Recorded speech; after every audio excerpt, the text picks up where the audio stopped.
What's your engagement score? What are you doing to be an active member of PRPS? Volunteering with PRPS has allowed me to connect with other professionals, to stay current on industry trends, and to share ideas.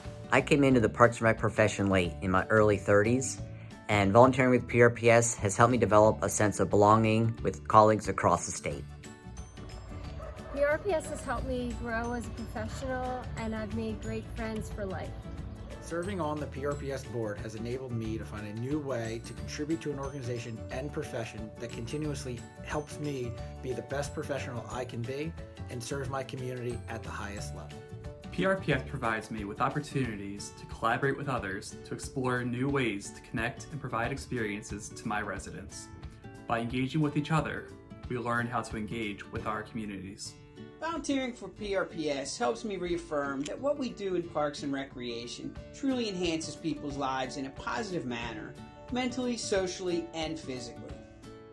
There's so much you can do. From going to conferences to writing blogs or chairing a committee, get ready to level up. Level up! Level up! Level up! Level up! Level up!